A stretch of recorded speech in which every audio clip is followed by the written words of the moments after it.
prijímajúce deti a rodičia, opäť vás vítam na našej online prípravke, na našej online hodine, keď chceme dnes rozprávať o desatore. Milí kamaráti, počuli ste už také slovo, že desatoro? Čo myslíte, koľko tých prikázaní Božích je, keď sa povie desatoro? 10. A my o týchto 10 Božích prikázaniach si dnes budeme rozprávať. K tomu budete mať aj takýto vytlačený pracovný list s názvom 10 prikázaní. Desatoro. A my vieme, že týchto 10 Božích prikázaní dal Pán Boh Mojžišovi na vrchu Sinaj. 10 vied. A my postupne budeme týmito vedami prechádzať. Nebojte, nemusíte sa až tak naučiť tých 10 Božích prikázaní. Aj keď asi na hodine náboženstva s vašimi katechétmi ste sa toto desatoro učili. Nebojte, nebudem vás skúšať, ktoré je 3., 7., 4. či 2. prikázanie. Ale chceme si dnes zahrať taký kvíz. Kvíz o desatore. K tomu nám pomôžu aj tieto dve pomôcky, ktoré tu máme. Máme tu takéto pekné, čisté, červené srdiečko a druhú rekvizitu, ktorú tu máme.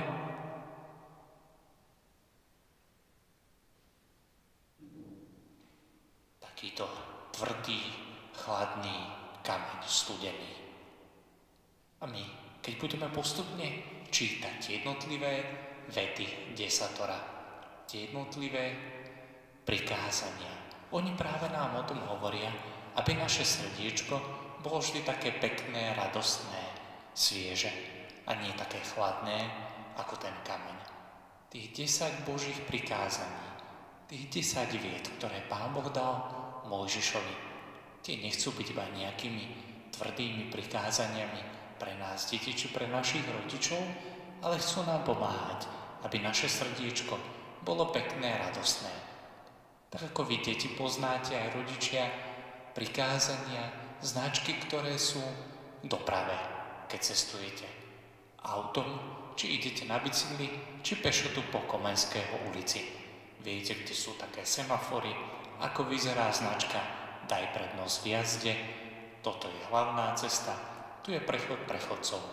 Tak podobne aj jednotlivé Božie prikázania, tých 10 vied, ktoré budeme čítať, sú pre nás takou pomocou, aby sme aj my dobre a bezpečne, radosne dokázali žiť. Ten, kto dodržiava toto desatoro, 10 Božích prikázaní, ten kráča cestou šťastia, radosti, dobrou, správnou cestou. Kto však porušuje, tak ako dopravné predpisy niekto porušuje desatoro, ten kráča cestou hriechu, smútku, zla, nepokoja, zlou cestou, takou cestou chladného kameňa. A my, aby sme dokázali hrať tento kvíz o desatore, tak budeme ukazovať spolu so mnou, dobre? Nebude to na známky, nebojte, ale môžete doma pri televíznych obrazovkách a notebookoch ukazovať. Ja poviem nejakú vetu z toho desatora a nejaký príklad. A keď budete myslieť, že to ten chlapec alebo dievča robí správne, vtedy dáte palec hore. To znamená dobrá cesta. Pekné srdíčko, cesta radosti, pokoja, šťastia. To znamená palec hore. A keď niekto robí zle, keď robí veľmi zle, keď ide takou cestou nepokoja, zla, takého chladného kameňa, vtedy dáme palec dole. Dobre? Tak začíname našu hru o desatore. A vždycky prečítame z tohto nášho pracovného listu, v strede je to Božie prikázanie. A prvé znie: Ja som Pán Boh tvoj, nebudeš mať okrem mňa iných bohov, ktorým by si sa klaňal. A tak myslíte, keď niekto sa dobre, pekne, ráno alebo večer modlí, robí dobre alebo zle? Ide cestou Božích prikázaní, cestou radosti, alebo zlou cestou? Kto sa modlí, robí veľmi, veľmi dobre.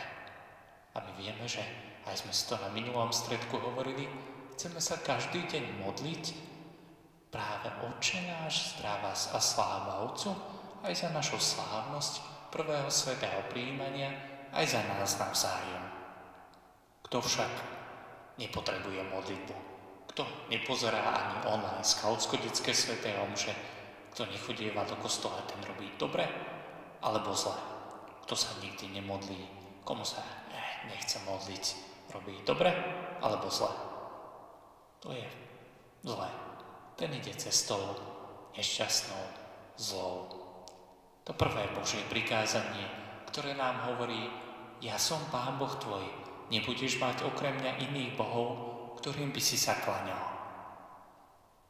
Kto ide za peniazmi, kto chce mať iba veľa peňazí, kto stále túži po nových veciach, iných veciach, robí dobre alebo zle. Kto príliš chce mať všetko, robí zle. Lebo vtedy si vytvára takých iných bohov, okrem Pána Boha, ktorým by sa klaňal. A kto má správny vzťah k veciam, ktorý si váži veci a ďakuje za ne Pánu Bohu, robí dobre alebo zle. Robí dobre. Tak naplňa prvé Božie prikázanie. Ideme k druhému Božiemu prikázaniu, ktoré máme na druhej strane, ktoré znie: nevezmeš Božie meno nadarmo. Keď niekto hovorí v hneve alebo hádke Božie meno, Ježíš, Mária, ale keď to hovorí v takom hneve, hádke, vtedy robí dobre alebo zle? Vtedy robí zle. Tak by sme nemali rozprávať, lebo druhé prikázanie znie: nevezmeš meno Božie nadarmo. Takisto, kto vyslovuje škaredé slová, oplzlé slová, ten robí dobre alebo zle? Ten robí veľmi zle. Ale kto pekne, nábožne sa modlí k Pánu Ježišovi, ktorý sa večer či ráno v izbičke modlí: Pani Ježišu, prosím ťa, Pani Ježišu, odpusť mi, Pani Ježišu, ďakujem ti. Keď takto vezmeme meno Božie, keď ho vyslovujeme, robíme dobre alebo zle? Tedy robíme veľmi dobre. Keď sa takto zmodlíme a vyslovujeme meno Pána Ježiša, vtedy kráčame cestou šťastia. Tretie Božie prikázanie nám hovorí: pamätaj, že máš svetiť sviatočné dni. Čo myslíte, ktorý je ten sviatočný deň? Kedy máme také sviatočné oblečenie? Keď sa vystrojíme vždy do kostola, keď slávime nejaký sviatok, keď slávime každú nedeľu, keď slávime Vianoce, keď slávime Veľkú noc, keď slávime aj naše narodiny, to je všetko sviatočný deň. A my ho chceme pekne prežiť. O tom nám hovorí tretie prikázanie. Vtedy chodíme aj na svätú omšu, keď je sviatočný deň, že? Viacerí sa tu stretáme v našom kostole. A kto ide cez sviatočný deň, svätý sviatočný deň, robí dobre alebo zle? Robí dobre. Má pekné, čisté srdiečko, ide cestou šťastia a radosti. To si aj vtedy oddychne. To však nechce ísť na svätú omšu, keď je prikázaný sviatok, keď je sviatočný deň, keď nejde, a kto by chcel iba zostať v posteli, vylihovať celé do obediu v nedeľu, ten robí dobre alebo zle? Ten má také zlé srdiečko, také tvrdé, kamenné. Ten ide cestou nešťastia, nie radosti. Štvrté prikázanie nám hovorí o našich rodičoch a znie: cti svojho otca a svoju matku. Kto takýmto pekným, čistým srdiečkom miluje, má rád svojich rodičov, obíme ich, dá im bosk na čelo, robí dobre alebo zle? Robí veľmi dobre, keď má rád maminu a keď má rád otecka. A kto má rád v úcte iných ľudí, ten kráča cestou šťastia. A kto robí vylomeniny, kto stále neposlúcha je nervózny, odvráva rodičom, robí dobre alebo zle. Ten má také kamenné srdiečko, také studené, nespĺňa 4. Božie prikázanie, ktoré znie: cti svojho otca a svoju matku. Chceme mať radi svojich rodičov, mamu aj ocina. 5. prikázanie znie: nezabiješ. Keď práve kto by trápil zvieratá, alebo kto by poškodzoval rastliny, stúpal po rastlinách v lese, trhal ich zbytočne, kinožil stromy, vytínal, alebo by trápil zvieratká. Čo myslíte, robil by dobre alebo zle? Robil by zle, tak nemáme robiť. My si máme vážiť život, ktorý Pán Boh nám dal. A kto sa dobre stará o svoje zdravie, kto aj beháva, športuje, posilňuje, kto dobre jedáva, zdravo sa aj stravuje, ten spĺňa 5. Božie prikázanie, ktoré znie: nezabiješ. Áno, pretože ten má rád svoj život, ktorý mu dal Pán Boh. Má ho v úcte a tak ide cestou šťastia a radosti. Potom 6. a 9. prikázanie znie: nezosmilníš. Nebudeš žiadostivo túžiť po manželke svojho blížneho. Čo myslíte? To vyhľadáva také škaredé, nechutné obrázky v nejakých časopisoch či na internete. Ten robí dobre so svojimi očami, alebo zle. Ten robí zle. Tak by sme nemali pozerať zlé, škaredé obrázky. Práve to 6. a 9. prikázanie nám o tom hovorí, aby sme vždy pozerali pekné, krásne veci okolo seba aj s čistým srdcom. 7. prikázanie znie: nepokradneš a nebudeš túžiť po majetku svojho blížneho. Kto by mal také dlhé prsty a chcel by niečo v obchode ukradnúť, ten má pekné srdiečko dobré alebo zlé? Ten má zlé, lebo my nemáme kradnúť. O tom nám hovorí 7. prikázanie: nepokradneš.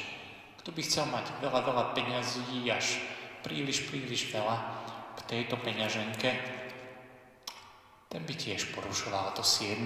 či 10. prikázanie. Ale kto práve sa dokáže podeliť s chudobnými, kto vie sa podeliť aj s cukríkmi doma, so svojimi súrodencami, ten má palec hore. Ten robí dobre a zachováva práve tieto prikázania.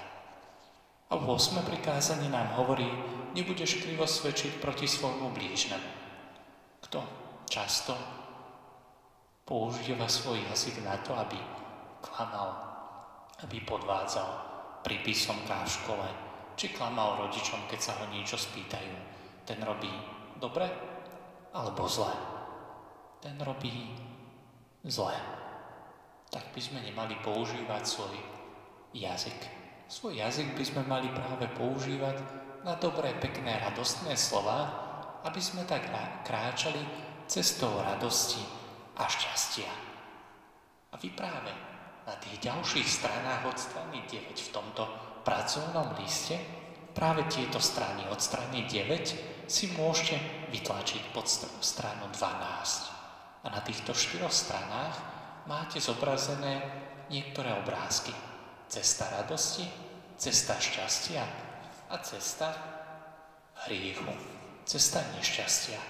A vy práve tieto obrázky na strane 12 a 16 si môžete vyfarbiť. K ním jednotlivé čísla Božích prikázaní z toho desatora, z tých 10 Božích vied môžete podobĺňať a pozerať, ktoré deti, kamaráti kráčajú cestou šťastia a radosti a ktoré nie. A práve to nám chce byť takým príkladom, aby aj my sme dokázali kráčať cestou šťastia a radosti, mať pekné, čisté srdiečko radosné, ak niekedy sa nám nepodarí splniť tých 10 Božích prikázaní, tých 10 Božích vied a niečo aj zlé spravíme, to chceme oľutovať a potom vo sviatosti zmierenia, svätej spovedi aj to vyznáme Pánu Ježišovi, nášmu najlepšiemu priateľovi, ktorý mal čisté srdiečko. A Pán Boh nám naše srdiečka očistí, spraví ich takýmito peknými. Ale o tom si povieme už niektoré z ďalších katechéz. Dovtedy navzájom sa za seba chceme modliť vždycky, myslieť na seba a sledovať naše skautsko-detské sväté omše. Dovtedy sa na vás teším. Ahojte.